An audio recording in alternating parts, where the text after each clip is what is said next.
Good afternoon and welcome to the Segue reading series for January 2026. We've got Erica Hunt and Aditi Machado today, and Aditi's going to go first and I am going to introduce her.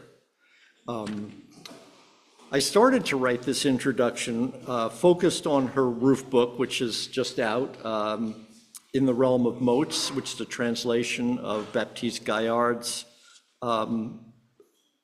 eco-prose. But then I just started to read her interview with Dante Silva and decided that she wrote about her work so well that I could simply quote her and save myself some time. So she says, "The more you attend to the non-human world, the bigger and more mysterious it gets. Even the parts of it that aren't creaturely, things supposedly dead or inert or non-sentient, feel incredibly alive, dominant and domineering." Around the same time I started working on this manuscript, here she's referring to her book, Material Witness, which I think is also for sale. Good. I was reading this incredible book in French by Baptiste Gaillard called Un domaine de corpuscule. The entire thing is focused on the tiniest of matters, dust particles, shredded plastic, disintegrating bits of wet paper, clouds of midges. Reading and then deciding to translate that book influenced me deeply. A favorite sentence goes, "Les feuilles sont des extensions matérielles du vent, révélatrices par tremblement." In my translation, leaves are material extensions of the wind. Their tremblings are revelations. I remember sitting on my porch in St. Louis during the early part of the pandemic, repeating that sentence to myself while watching the leaves tremble. To apprehend leaves as material extensions of the wind is to realize that matter doesn't just stop at its putative borders. Its edges blur into what's not matter. Taking that thought one step further, I'd suggest that language extends into more language, as matter extends into more matter, as self extends into the other. As Machado quotes from Rosemary Waldrop, the I simply indicates that language is taking place. And in that same spirit, my citations of interviews and what Machado herself cites in the interview are collectively statements about the tentative self, the one that's constantly backing away from who it appears to itself to be, the interstitial self, since if one sees matter, like oneself, interpenetrating, then why not ideas composed, as Machado composes her poems, from notes taken daily on a daily basis, reconstituted, as Baptiste Gaillard says in her translation of his work, lighter objects spread out among heavier ones, circling to drag them down, transients at their very sites, composition of fluids and prolific sets of small matters, stone fragments, flowy stuffs, and sometimes even insects, for example, clouds of midges. So as things in our surroundings are fragments of other things and contain fragments that also appear to be whole, and the self as the source of lyric, and the lyric itself may, in Machado's hands, yet be yet another material fragment merging into these surroundings. And our nation and its laws are parts of the nation of our democratic spirit, and our freedoms are part of the ways this writer changes language to that new language that frees us the more. So here today are this embodied poet, translator, parts and the whole, and much more of Aditi Machado.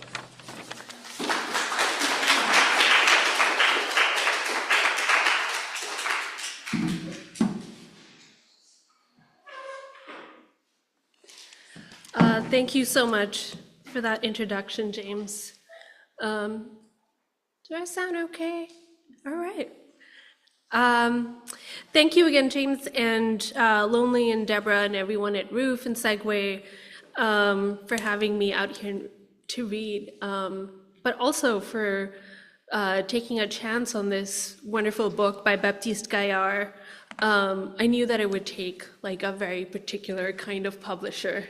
And so a little shout out to Saretta Morgan as well, who isn't here, but put me in touch with James, and I'm so grateful to her for that. And thank you also, Erica Hunt. I can't believe I'm reading with you. This is so cool. So I'm going to read a chunk from this book by Baptiste, which I've translated as In the Realm of Motes. And then I'll read from my most recent book of poems, Material Witness, which James so wonderfully talked about and also did the contextual work that I don't need to do. So I'll just start with like a couple of sentences from the translator's note to In the Realm of Motes. This book is theater. The principles are dust and mud, water, slime, pollen, shreds of plastic, twigs, balls of hair, grass, bones, the pulverous wings of butterflies, and such like. Minuscule though these actors be, their performances, even simply resting on the ground, suffering the weather, are to me grand. I have tried to recreate this sense of drama.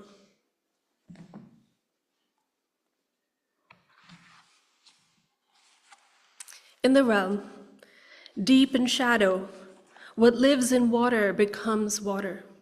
Solidity relinquishes the outer rings of things.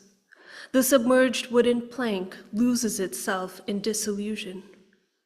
When things melt into what once was their environment, the place is endowed with a sort of communal character, because everything that underwent this conversion is now at the same point, and all the new arrivals have split blindly up.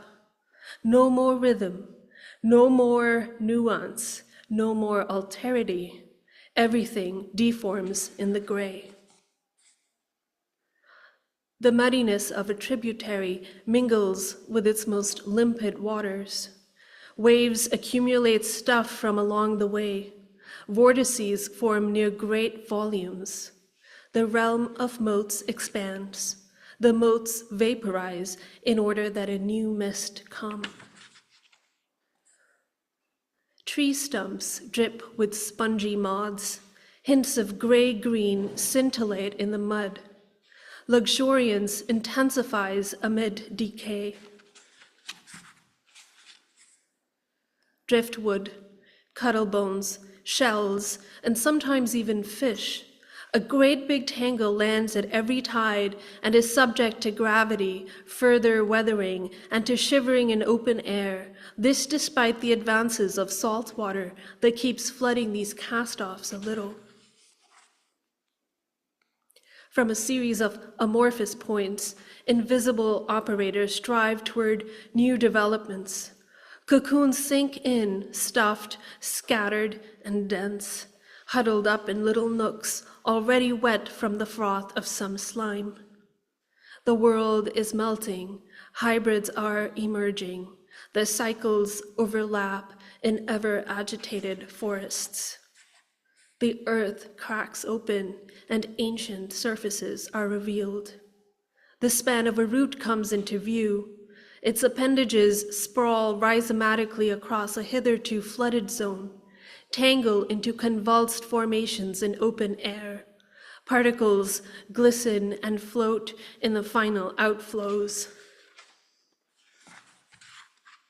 Synthetics persist, indefinitely legible, like landmarks, like floating curds impervious to the movements happening around them. In this way, the fields come to be strewn with white and shine, fields otherwise composed mainly of humus, or at least of things that used to vary in color but which arrived gradually at a grayish or brownish harmony, the average of all their values, a basso continuo modifying very discreetly at the whim of new arrivals.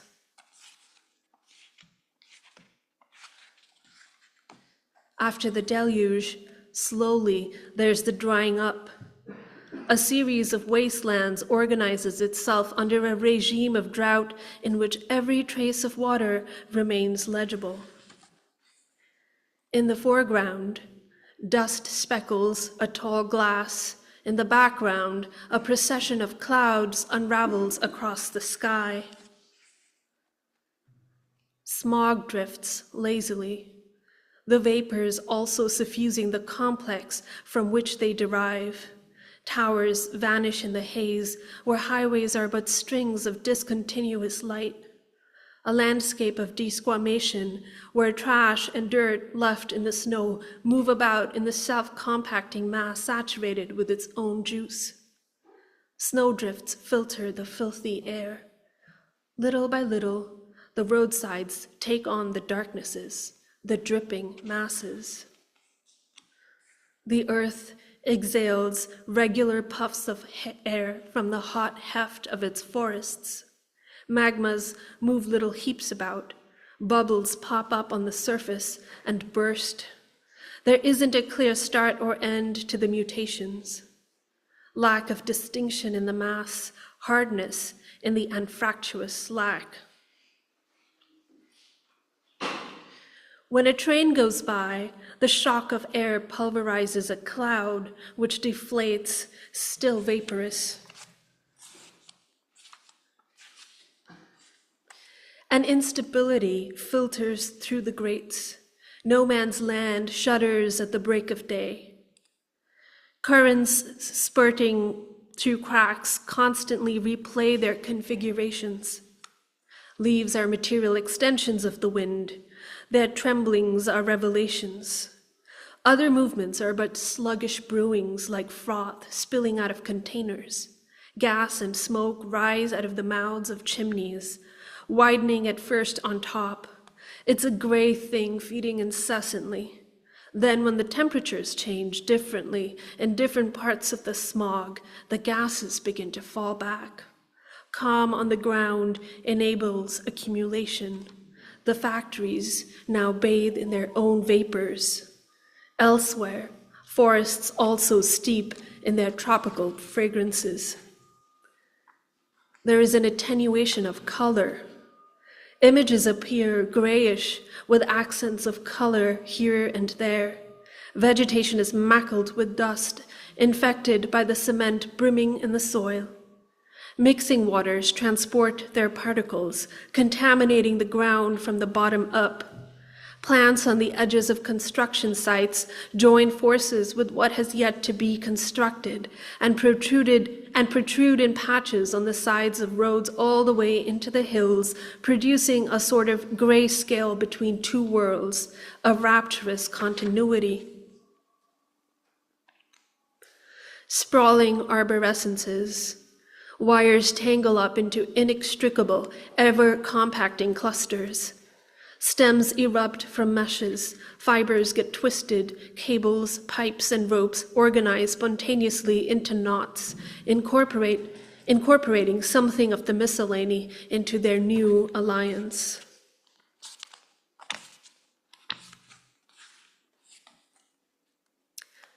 Every part of the house creaks.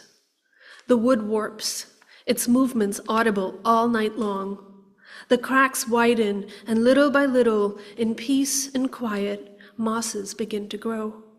Little by little, in peace and quiet, forms of small life begin to throb.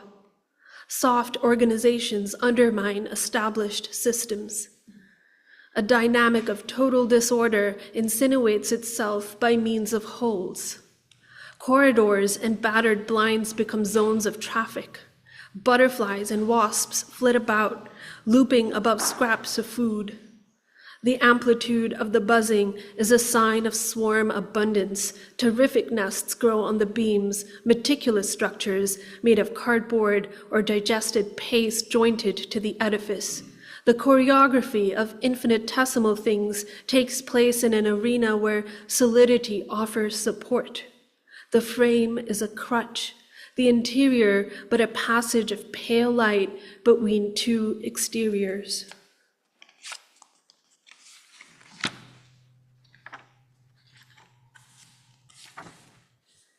Grasses and small flowers begin to teem, even though the spaces from which they poke up are but cracks in the heart of stretches and stretches of tarmac. At high altitude, the sky is full of suspensions, but remains blue. Almost nothing permits them to be distinguished but for the changing light, and no cloud can be identified as the source of variation, and then it's not really the suspensions that are seen, but an effect of their presence. Masses of sand break away, mix with atmospheric winds, then disperse as they slow down, returning to Earth, having all of a sudden traveled vast swathes of the globe. Granules of some such settle among such other. In this manner, a tropical cocoon comes to rest in a boreal garden, hatching to reveal a creature of astonishing color and fantastical proportion. Wool and fabric absorb moisture. Piled up in armoires, they conceal a movement of moths. Countless tiny creatures gorge on pointless scraps. Creepers take turns in the recesses, nourishing the permanence of whatever is milling about.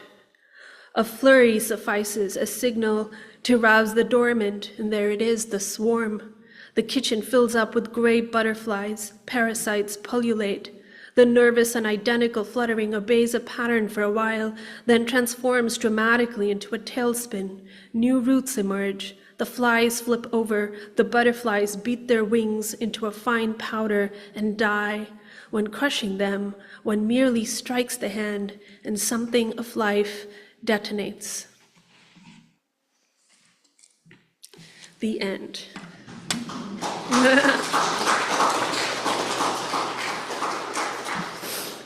Actually, as the book kind of tries to show, it's never the end. It's terrifying to think about it, but also, things are going to keep on without us. I don't want to put that into Baptiste's mouth, but that's something that I think about when I reread that book and when I translated it. That reminds me that there's one important person I haven't yet thanked, and that is Baptiste himself. I was very excited that this reading is happening, and has been the most delightful collaborator, a person I've never met, but we email and Instagram things to each other, and he's very, very grateful that you are listening to his work, and I'm grateful to him. And as James put in the introduction, there's this thing when you're, at least for me as a translator, is it's not separate from any other creative work that I'm doing. And in fact, they start speaking to each other. And I don't know which came first, really. It doesn't matter, but I know that there was a strong connection between reading and translating Baptiste's book, and then also starting a new long poem. They were roughly simultaneous, and it's a long poem called Now in my book Material Witness that I'll just read a little bit of that for you, and a couple other pieces from there. Thank you also to Nightboat, which, as Erica and I were just discussing, is just such a wonderful publisher who's always there for their authors. Thanks, Lena, for being here and bringing books. Okay, so this is a little bit from the poem Now. It's going to sound very different from Baptiste, but hopefully you'll see some similarities. Today the wind leans on your petals, and the sun flies over your sticky parts. Today the red road heads into a red mountain. You listen to snow melt at the horizon. Red asphalt picks up the pink of olden reeds. You listen to dried up pipelines, red dust stepping up to audition in full screen mode. The snow-tipped yarrow censors your aesthetic. You cathect, a windmill in dry superabundance. Cozying up to the Cactus Syndicate, you audit sonic fashions.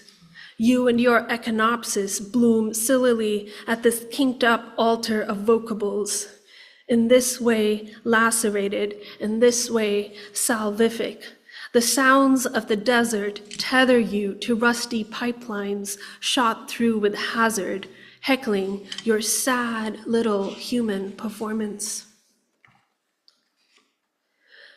At the borders of systems, always something a bit extra, like beyond the slash of begonia, an ancillary, almost bitter pink. You linger there, drugged out on phenotypical essences. Craven and horny and hardwired for whatever's on the brink splintering, mint serrated on the knife edge, you linger by the exquisite corpse of this delay. Dragged out and fatally nervous, and in the head, derision roses. You minister the margins of apoplectic reed, murmurs in the hearts of palms, a speed of thought hitherto unrealized, a speed of access to what's now, where the margin of error is.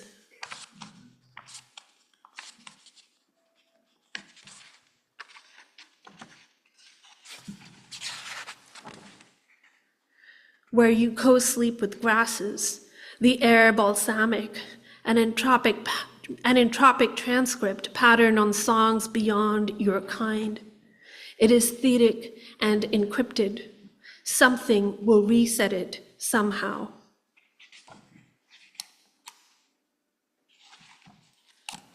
I think I missed a section that I planned to read, but that's okay. So trouble with writing long poems is I always have to carve out these like little sections.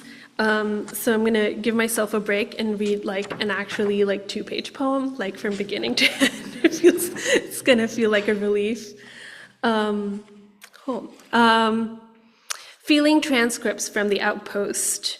Oh, and this is a Cincinnati poem. I was invited to write like a place poem, so I went on a walk from like my house down a hill and to this like marketplace that I go to. And although it's not quite in the poem, but it's just a part of the thinking of it, there was this wonderful piece of, I don't know what, I guess you would call it graffiti or just something, somebody had spray painted, and it was just real simple and beautiful, and it was just said, "Fuck the rich." And I was like, oh. Feeling transcripts from the Outpost. To step into it, time being funnily sequenced or accruing laterally. A botanic tyranny is moss, is how listening dithers at the drum, and I follow it out to the fence. There is a system to regress in November. What they elect, I supplant in private and Orphic degradation. The garden affronts luxury as it does moderation. I burrow for radicals against a less provident future. For matter is in discord, like the forked philosophy of a leafy bract, subtending the last measled bloom, of which I am regent and which I uphold against everything's nothing. No, not just that, but the site's sublime demolition. It's like I have a second mouth to deguste in sedition.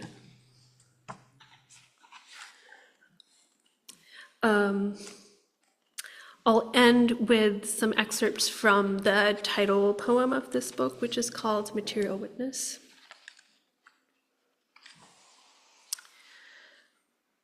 It's Saturday. It's Saturday, isn't it? Okay.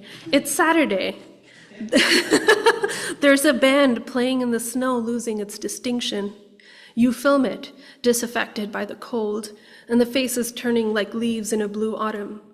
The blizzard is a case of tinnitus. A speculative wind blows through your instruments, coats fly open, and blood boats. The weather reports itself to a dead vertical left. You film less out of sorrow than out of deference for the nonce of this music. It is a bomb. It is a cold day full of plum deaths. Yesterday was less colds, de facto blazing. You were visited by a pure circumpapillary green that hurt your eyes. Sometimes experience is phenomenal in its segues. Do you remember you were peeling a turnip? That was some vegetable-colored sky toward which, stupefied, you grew. You became its bespoke leak. You were thinking something the climate kept controlling toward excess. This is what it is like, you thought, listening to the assignations of trees. Meanwhile, you would not eat the turnip. Meanwhile, you sat on a tuffet. Meanwhile, you earned a degree handed to you from a helicopter in the sky. Then there was the day before that, and the day before that, and on, concatenating your sense of being absent design. There was the day you were sent a tube you presumed for breathing. Had you bought it? Nigh impossible, remembering anything resembling intention. You held it, gentian, sort of frilled at one end, fluty at the other. You put it to your face. You opened a bottle of acetone, making a positive local escape, meaning you discovered you were sovereign. You began to govern yourself by modes of wit. Then there was no motion. Then it picked up again, the always, already, etc. rejects, your stamina of compost. It was like things deferred their freedom to you. No, it was their kinetic enchantments. Haunted in an old mining town, turning private investment. Haunted in its distinct odor of data, the labored sound of its pipes, in the absence of culture, in the reduction and juice of it.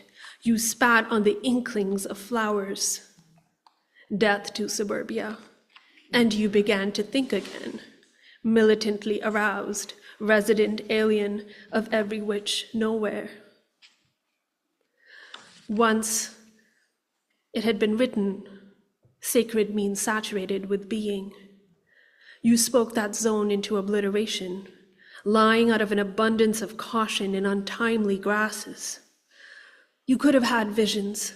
You could have had anything you wanted, by methods of indiscretion increasingly pervade in those final years in which lyric was put before all. Lyric tea, lyric grant, lyric mass shooter, give yourself up, except you couldn't, not to the accountants, not to the heightened scrutability of the land, heights you'd fall off of. Then an opaque zone, or darkness bled. Impossible to extract confessions when they're spilling already everywhere. Then bloodless darkness, dissent, trust nothing. The sun is president. 'Twas the modern death of history. 'Twas a heavy period, big chunks, thick chunks in your hair. You restructured some lingonberries into pie. Slip of the tongue into particulate wetness. Day of observance, day of war and bombing, day of gazing into the collective navel and the progressive degenerative lace of thine eye. What lurked behind your antique set of taboos made the day go idly by. No. Thank you.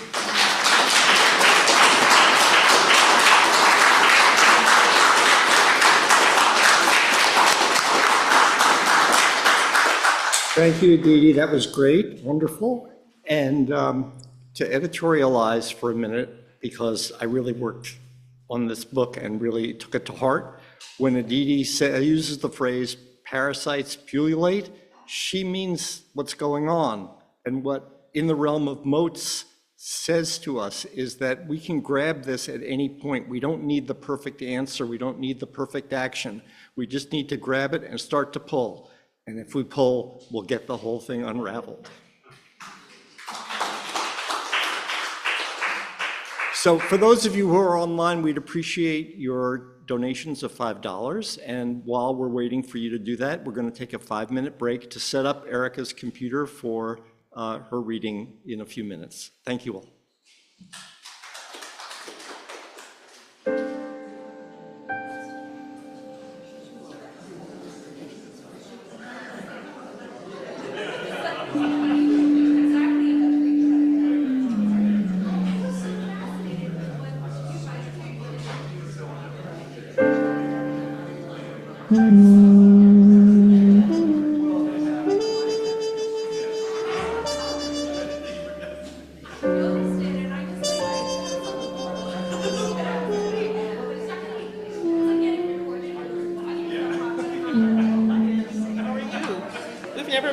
real life, right? Hello, friends. How are you? It's good to see you.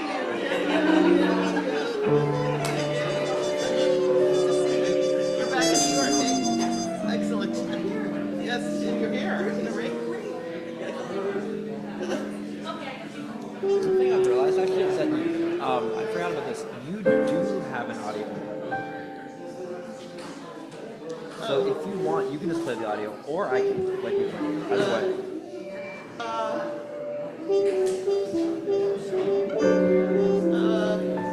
Why don't you? Okay. Yeah, I think because that's what we practice, and I'll signal you.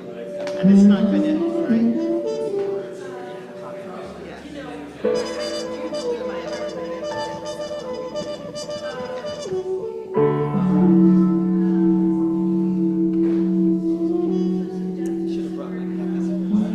Wait, 1 second.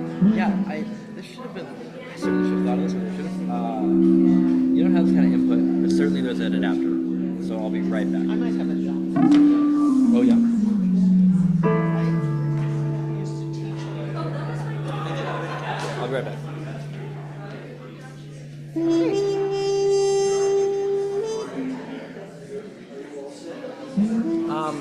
There's a.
I think kind of. I can't remember what happened last time. That looks like a new computer that's happening. When we tried to hook up the computer last time, it was like the image was polarized. There was no way to fix it other than using a computer. How's that?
Thank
The jungle. There we go. Let's turn it off. We're all close it right now.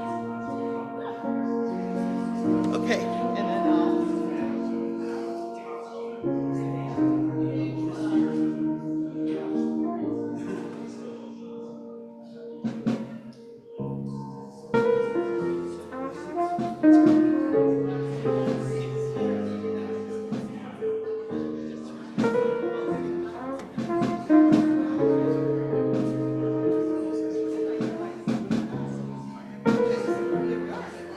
I guess we'll get started.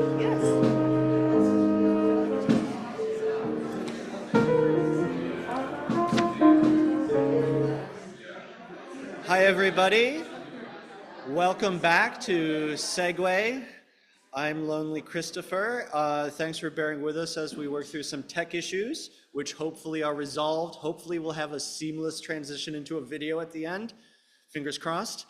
So I'm going to just go right into this intro. Segue Foundation is pleased to welcome back to the series our longtime friend, Erica Hunt, whom John Keane calls a key figure in the language poetry movement, a pace setter in late 20th and 21st century women's writing, and a lodestar for Black innovative writers. A little over 3 decades ago, Roof Books published her debut collection, Local History, a celebrated milestone of our catalog that unabashedly engages with the political realities against which words might sharpen themselves. My co-host and boss, James Sherry, remembers, quote, Ron Silliman introduced me to Erica.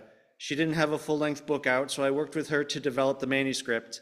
Erica has been a central figure for Roof and Segue, serving on our board for many years, helping Segue to understand contemporary politics through her organizing work, and acting as an advisor on some of the more delicate political issues that we confront, unquote. Commenting on an unique formulation indicative of Hunt stylistics, Albert Mobilio wrote that to wound like a bandage is a sort of offhand paradox, as well as teasing homonym that requires and rewards the reader's double take.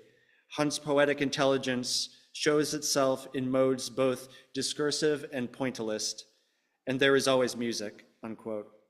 Here's what he's referencing, the opening of the poem Coronary Artist 2. Though what I live now is ordinary, I have lived through the glory of numbers. I have visited zero in the sense of absolute beginning to watch fate bleed uncontrollably through a vast chain of explanatory footnotes wound like a bandage over the simplest matter. The dual term, wound, wound, functions as a verb but implicates the noun like a pun. Clocks are wound, but maybe they are also wounds. The gun is ticking as you jump the clock. Language flickers and murmurates. There's a prismatic effect of refraction and dispersion, which destabilizes the signifier to illuminate new or undiscovered aspects of the signified. A deeper meaning troubles and disrupts the superficial sense. The poet is a practitioner of golden joinery in this house of broken things. In 2020, our partners at Nightboat Books did poetry readers and posterity a favor by publishing Hunt's new and selected poems, Jump the Clock, which was nominated for a 2021 Hurston Wright Legacy Award, and which gives pride of place to selections from local history alongside her other collections, Peace Logic, Arcade, A Day in Its Proximities, Time Slips Right Before the Eyes, and Veronica, a suite in 10 parts. Currently working on a book-length hybrid poem-prose project titled Mood Librarian, Erica Hunt is a 2023-24 recipient of the Joseph Brodsky Rome Prize in Literature. She was the 2025 D'Angelo Humanities Professor at St. John's University and is poetry editor at the Brooklyn Rail. This is a poet who confidently declares, "I have peered through a keyhole into that narrow room history where it is happening to someone else upstairs overhead wearing heavy shoes." This is a poet who knows that light is composed by experience, as together we pick up the pieces dreams anticipate through texture. Please welcome the astonishing Erica Hunt.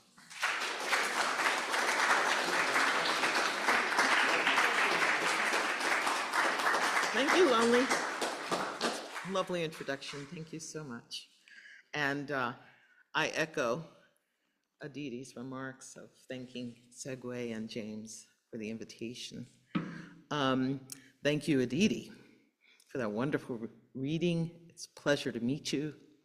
And I've read your work, and I love, material witness, right? Yeah, material witness. I was saying to Aditi that it lifted my spirits. Sometimes when what difference does poetry make? And then I was reading, and I thought, oh, makes a difference to me. Did something for me. I'm going to read a bunch of different pieces. I'll tell you, and then I'll tell you again that I told you. I'm reading Mood Librarian, and I'm going to read excerpts from that. And it's quite dispersed, but it's a book-length hybrid text. It's part Scheherazade, the woman storyteller who survives by her wits during a time of tyranny, misogyny, and empire. Does that sound familiar? Anyway, but as usual, it's kind of abstract, a little oblique me, that's how I write it. But it is kind of on that thought of what do storytellers or writers or people who are interested in language do during such times as we are in. Hair on fire, outrage, cover your eyes, what? And it's a counter to the finally said out loud statement, "I live and choose by my own morality," as our president said this week. Okay, and I'll read sections of Mood Librarian. I tried to figure out who is Mood Librarian, what does she want?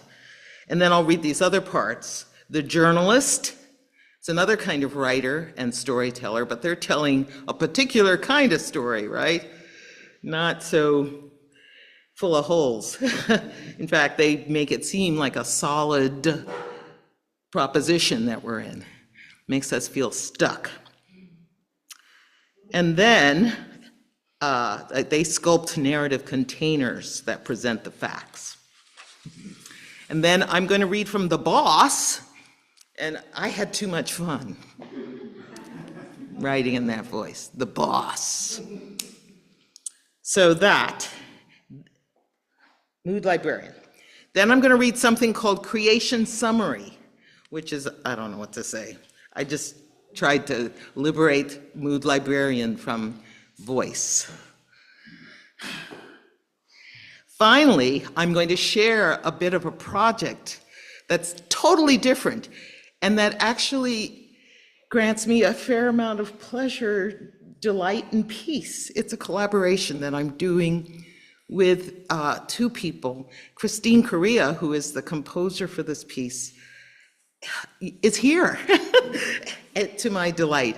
And it's a visual and music and poetry selection, 5 minutes.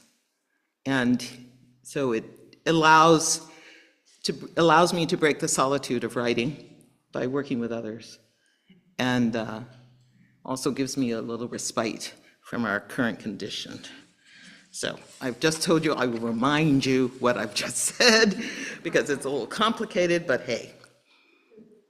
Mood librarian. In the beginning, we called the beginning by that name. We wanted to try name calling too. We called the beginning by that name, and though there were clearly others, there are some adipose, some lean, some faintly mustard, some rich brown, green, a variety of pinks, purples, walnuts, and flame, we called that nothing. There was nothing. People, land, earth, sky, sea. We called it nothing because nothing belonged to us. And we could prove it. Even if I don't entirely remember, there are photos of the beginning. They prove that we were there back then, that there had been nothing, and then we were there in the nothing, posing for our photos. We longed to belong. We dressed as if we belonged. We invented costumes that suited belonging. We broke down the walls of history that separated us from belonging.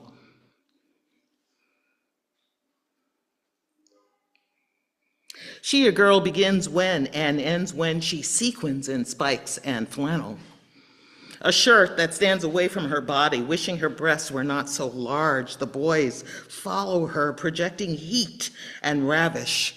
She is ravished. She is ravishing. The bullseye. She learns to vanish. She vanishes by remaining silent. She vanishes by holding her tongue. She vanishes by closing her eyes. She vanishes by agreeing with what she knows is untrue. She vanishes, accessory to someone else's story. She vanishes and vanishes, spare part at a time, into her body of fat, into her slim, girlish figure, into a surgical closet. Her story becomes the arc of a mute spider or a laurel tree, an uncrowned swan, an armless woman. She is glued together, a fugitive stream, an open sky. She becomes a constellation we adore at a distance, an open book, a page burner, a page turner, a ghost writer.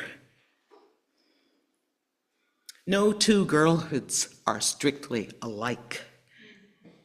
Cat or fowl, or faltering, or formal, or female, or male. No true girlhood is all-encompassing. Waves swallow waves of light. She learns to right herself in moving water.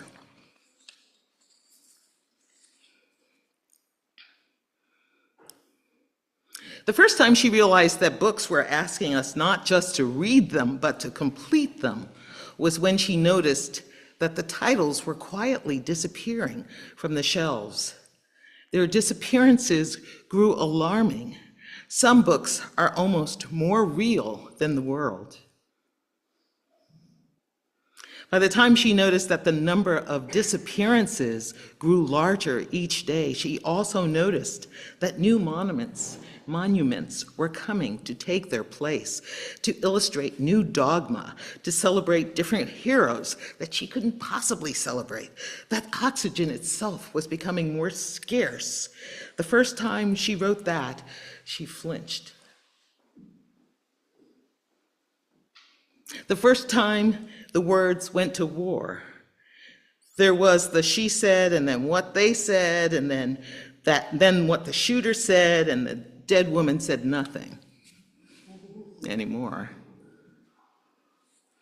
There was what he had said when the cameras were on, what he said sitting at the desk with the reporters and an admiring audience, and then what he said when he was at the table surrounded by his admirers.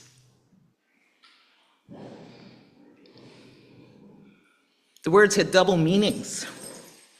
Or he made them so. He trained them so that reverse engineering meant trace to the origin of its making, and also, in a more sinister mood, to undo things that help people live in an imperfect world.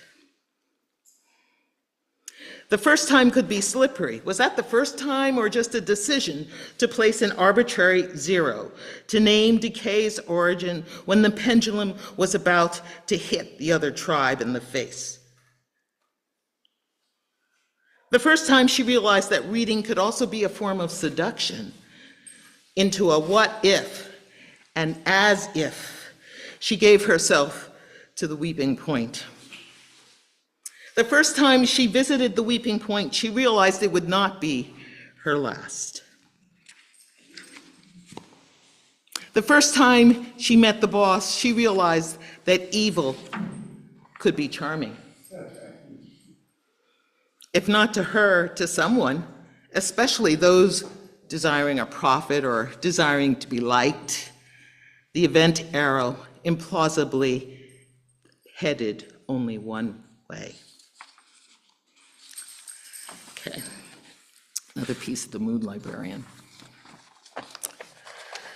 It's the mood librarian, that's what's in her head. Green confetti. All day long, trees captured my attention. I paid attention to the extended limbs as if they were making out the writing concealed in a scrawl. I could not look at their arms without seeing an expressive gesture of welcome. Or alternatively, the branches horizontal or curving downward in a tangle of vines and tendrils, catching the wind, collecting rainfall, measuring spiral, marking where the tree breaks down into syllables. I watch pin oak, fruited conifer, birch crowns printing the sky, a green confetti. Mood. Even when there was no time, I longed to stay still. Days. I find it difficult to trace my steps and return exactly where I have left off. My motives are never the same from day to day. Initially, I just wanted to deter the ticks, ensure they were never attracted to me or fastened onto my person, even if only for a lift to someplace else. Only later did I describe the other benefits of my white garb, an initiate's garb, a ghost disguise, a cloak of invisibility, preemptive erasure, script attractor. A poem is like a tick. Tracker of lost alphabets, an ideal, the way a blank wall will catch otherwise unnoticed, animated shadow. Mood. I try not to sink, even if the trail disappears. I have errands to run. The to and fro of daily life may sometimes seem too narrow, but it is my tunnel. I gotta make sure. What time did I begin? About 10 minutes ago? You're good. I'm good. This is a quote from Dubravka Ugresik, deceased Eastern European writer. Cleaning is the mother's strategy for forgetting.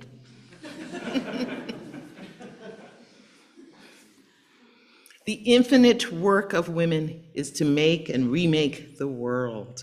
Care, energy, focus, force, and effort to maintain the world.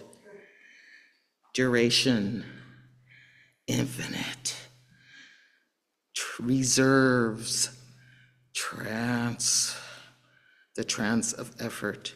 The mules of the world. To maintain the world requires effort, more and more after. And even more, leaning, weary, another gives her back to it, stamping the ground. As the first woman tires, another woman steps in to fuel the machine of daily life, to tend its compass clock across the wilds of chaos. Look up and find an eye. a smile, an encouragement, a recognition. The days are made of time and rhythm. We build it with our work, and our work has already begun, in which all bodies are complicit, a long line of bodies, chains, embedded cognates, unwitting witnesses to each other. Mood. Sometimes I think I have been kidding myself, dreaming when I am writing this, thinking that I was building an open space adjacent to the palace, when I could barely make it out of my desk cubicle to flex the parts of my body that were not connected to the empire's algorithm. In fact, I barely noticed the entangling roots of discontent and perpetual time debt.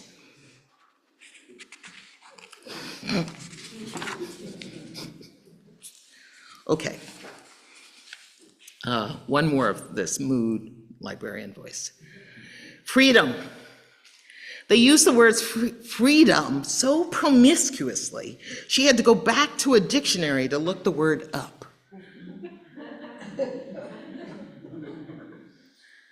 They use freedom to mean the right to die at your desk in an elementary school. Freedom as your right to be out at night patrolling for people who do not look like you. Freedom and emptying of your gun where you think the volume of the radio station is too damn loud.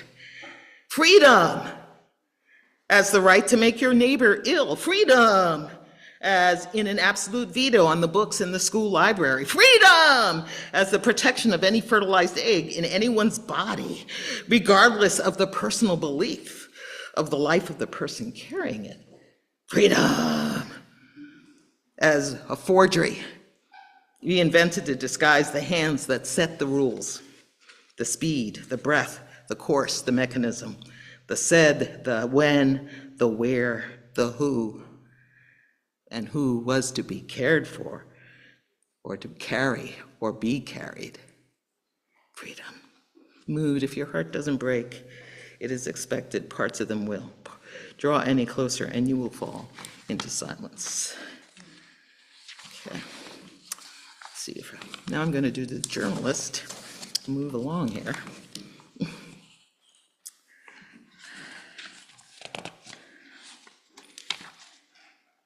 Yeah, we're done here. Telling lies. Well, wait, is it really telling lies, or are we begin with something else? Hold on. Okay.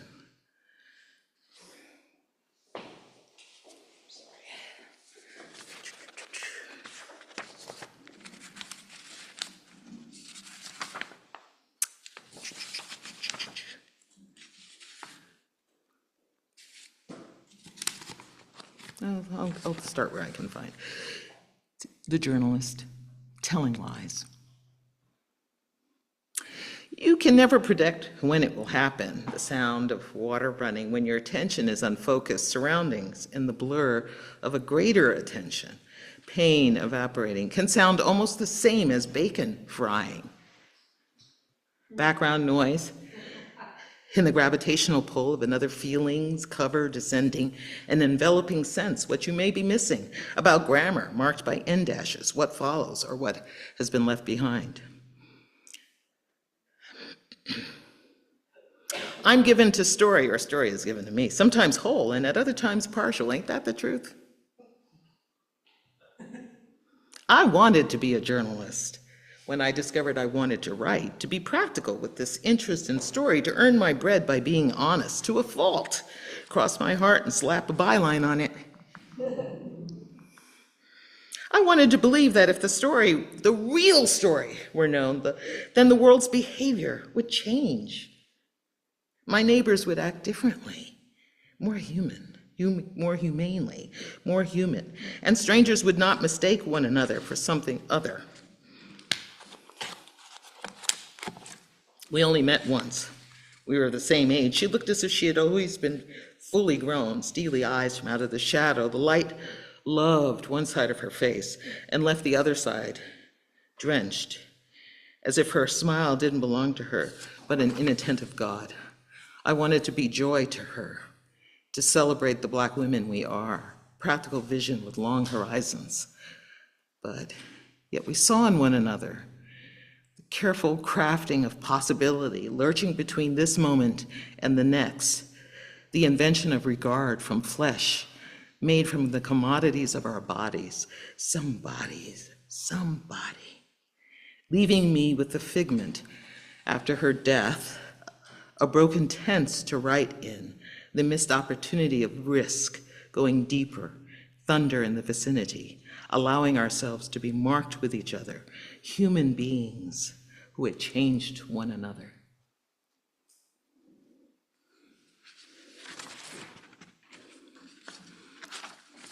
I don't know what I did with that one poem that I'm looking for.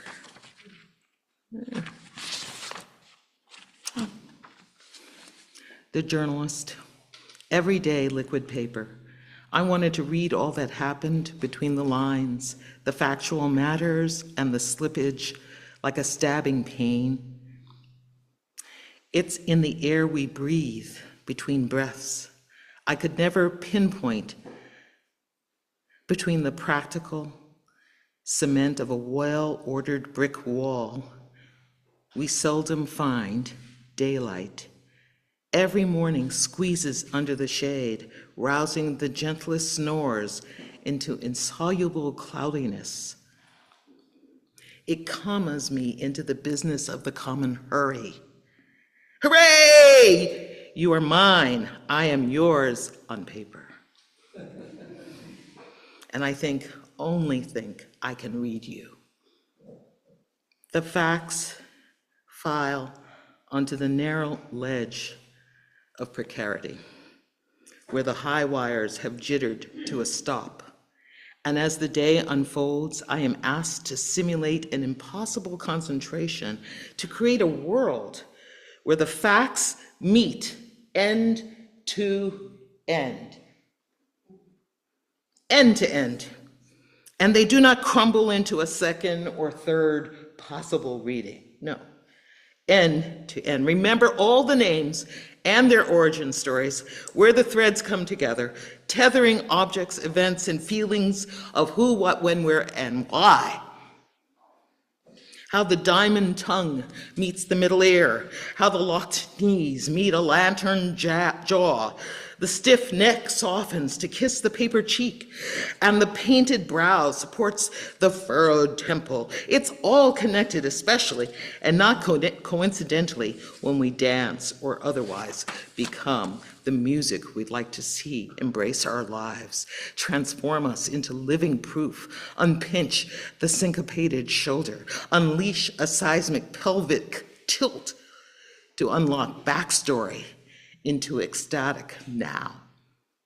Let me be direct, especially where I falter, for who would think to show their cards when they don't know who else might be listening?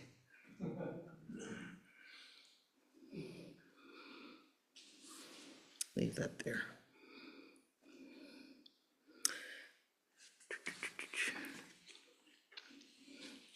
I'm beguiled by wise guys and gals, too, with filler in their cheeks and chins and butts and assholes and dicks and breasts and speeches. I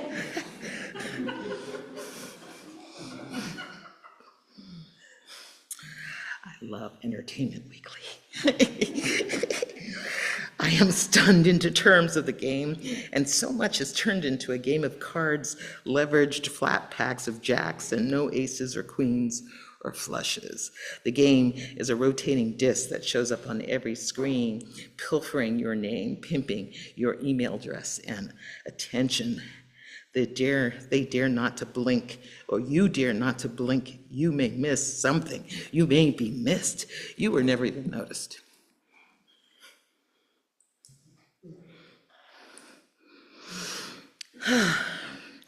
Just reading. Sometimes it's just a rant, but anyway.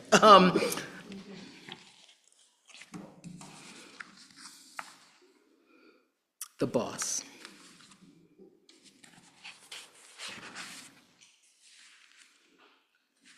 So remember, I've actually this Moon Librarian piece has got 6 different roles, and kind of hard to keep them straight. But I've read 3. I've read 2 so far: the Moon Librarian, the journalist, and now the boss. Bernini's Medusa is blind,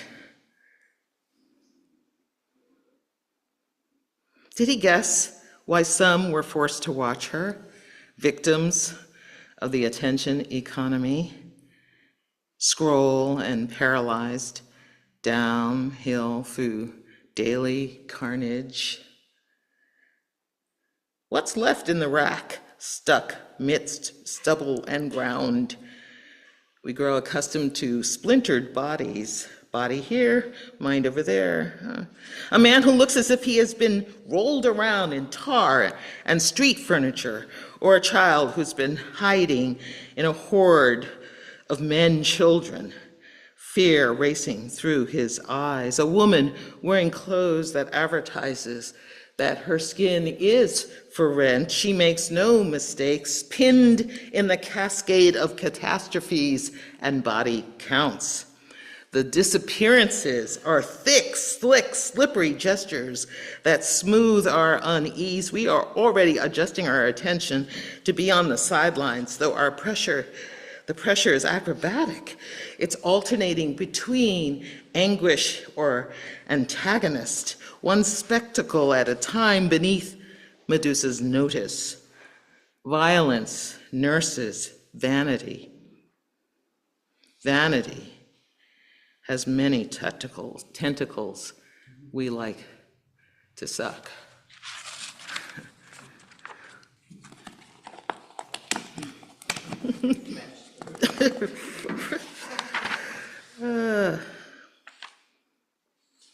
Okay, here we are.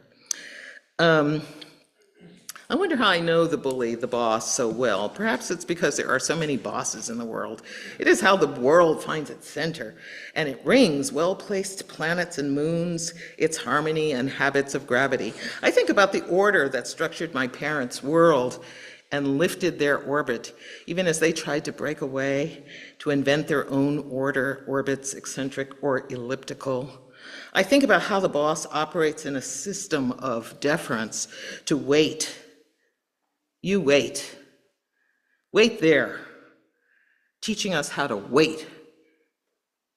Press pause on your own expression, except those expressions burst out violently, impatiently, because patience has been exhausted. The boss feeds off our impatience, the kind of impatience that turns into shrugs. I mean, like, what can you do?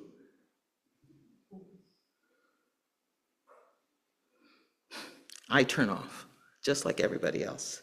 I smell sharp, a sharp and violent comeuppance, like the worst rotting flesh, like an unburied corpse. We learn to avoid the ground of unrequited desire, that stench of exuberance gone bad.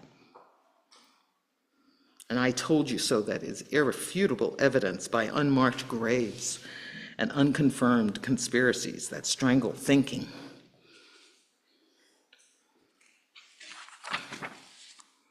That's good. The boss finally speaks.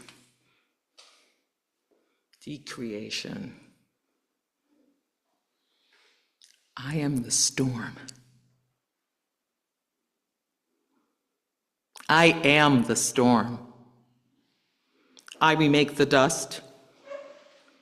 I remove the creatures from the sea. I devour the forests. I unwind the Amazon and dry up the Nile. I sip the Mississippi, unzipping it from the Gulf. I command the birds, break their eggs. In their nests, I would command them to eat their young with the toasted bark of trees, exposing trees' tender flesh to the sun. I uncover the earth, remove the grasses to bare the soil, boil the delicate rocks in the sun. It's my property, and I'm taking it back.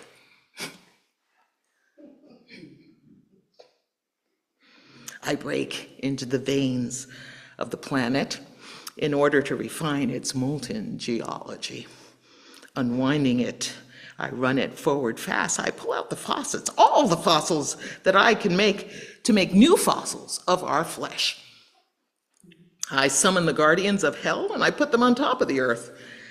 I command all creatures to bow down before me. This process of disembowelment, it takes time. So I don't do it all at once. So, I escape notice because I am the storm.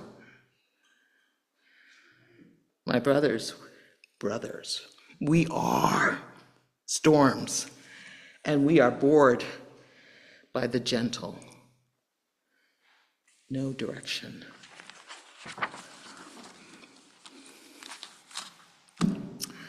That was too fun. Yeah, it was like, Weep no more, America. There's no reason for tears or regrets. Yes, there is a lot that's wrong everywhere you look. You look and you see losers, people whose lives have been marked for losing, to be targets. Look, I mean, really look and look good, and you'll see why I have stepped out of my business where I was making plenty of money. Let me tell you, to straighten out America. To help out all the losers losing and turn that into winning. Turn that into the magnificence of winning, where we ought to be, where we ought to be. Make the country great like it used to be great, used to be.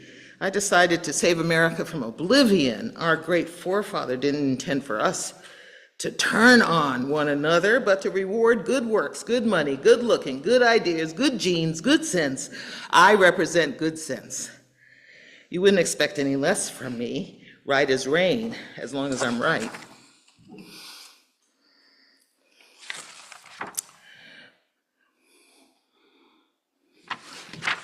Okay, skipping. Siri, Alexa, Claude, Grok, and all you others.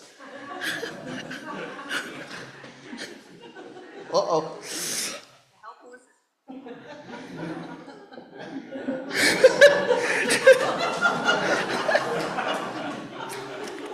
The pocket started speaking to me. The demigoddesses of surveillance. Ready to busybody through us, to oversee the underseen or underseen, and wrap daily life unto an agreed upon logic of transparency. Siri, Alexa, Claude, Grok, and you others. I pledge revolt. I pledge wizard epistemology. I pledge time unspooling, memory, the measure of my day as best as I can recall it. I pledge to pause once a day and find a center of my own gravity. What was I doing? What was I looking for? Link arms with purpose, my own and others, to ring true, to truly ring. I think, yes, I'm at creation summary, so I'm different. Put mood librarian to the side, slightly different mood. I'm trying gradually to not walk under the weight of our current event solely. Creation summary. I've only gotten through 5 days. Good. First day.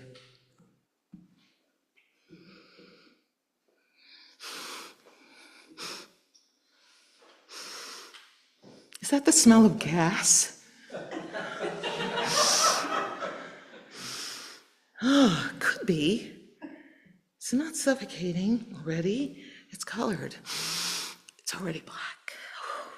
Then less black. Then white, smog. A mess to breathe in, still but promising and thankless. Tomorrow's yet to be named. We have no name. Second day. Up, down, one side, then the other side. Take your choice, the side to stand on. It wasn't easy. We weren't 2 minutes into it when. Third day. And then there was morning, and then there was evening. How did we choose the water from that water? Except one of us noticed the handwriting on the water, words on water, words inventing water. And around that time, story came. And after that, an invitation to swim in, apparently frictionless, but susceptible to misspelling, botched consonants, mispronounced.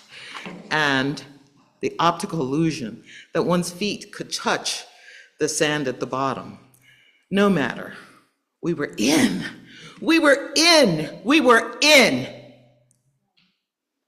Fourth day. I found it cramped laying there in the back seat. Night settled quickly.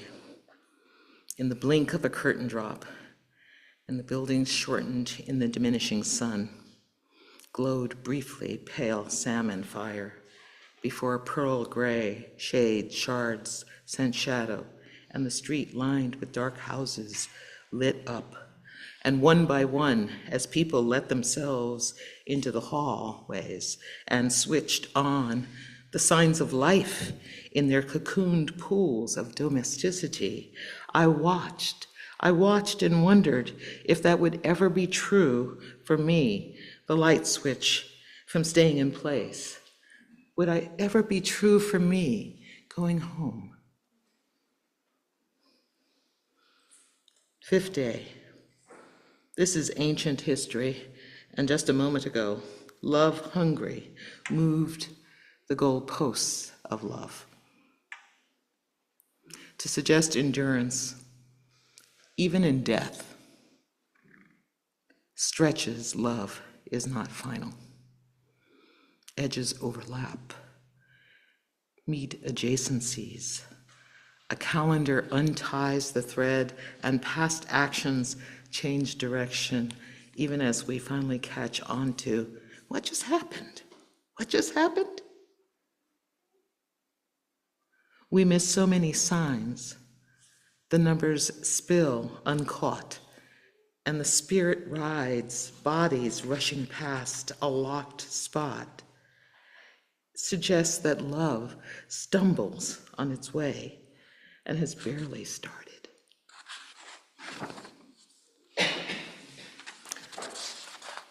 One more, then show the piece. Okay.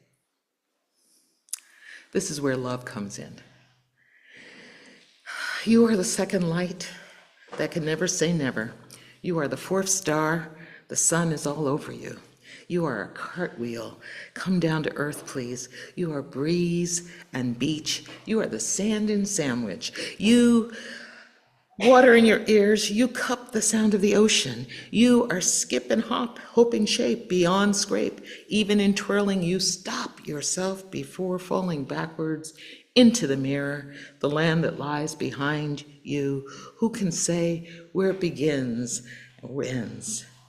You are the beginning of her, who is she, the figure to be remembered. Who is she? You are the shadow from the ground up. You are there, reading and waiting, for you are there, waiting to be capsized into she, to pour one pronoun into another, into the urgent world, the waiting world of shoe polishing and hair straightening and tongue lashing. It is the urgent world. You need a compass to be sure it's you with her inside, and you and you and you and her outside, out the urgent world with its pushing and shoving and disputations, its claim of disinterest, its insistence on continuity. You replace I, and she replaces me, and it proves two lines do meet, first as parallels, then as rings, an expansion that can never stop.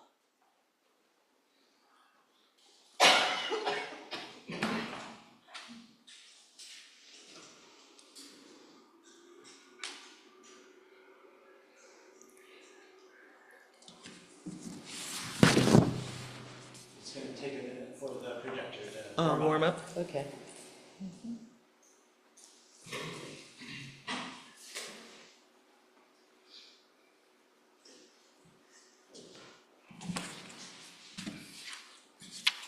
There it is. Okay, no worries. I'm going to read a little bit of the poem that goes with this.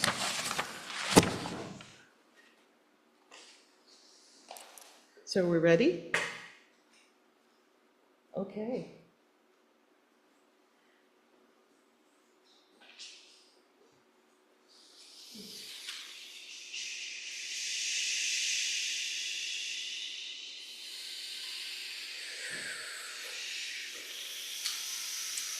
The first time I noticed a flock of birds, I imagined lines emanating from a lead bird flying low together in a geometry inscribing my idea of vanishing, shape, destination, and speed.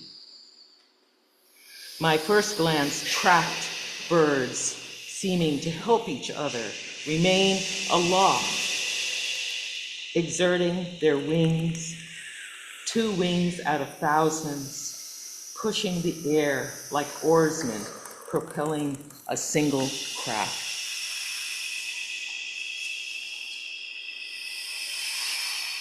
Now I see flight's liquid architecture erasing my squadron mindset, beauty of vectoral urgency, separate from motivation, separate from meaning.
Thank you.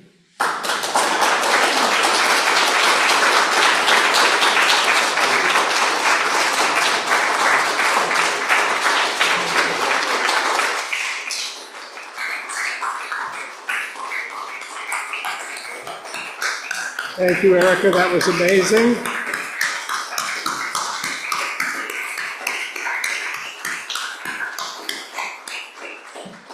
And next week, we're going to have from the wilds of Arkansas, Cody Rose Clevidence, and our own Marcella Duran from the wilds of Brooklyn. So hope to see you all again there, here, there. Thank you. One more round of applause for everyone.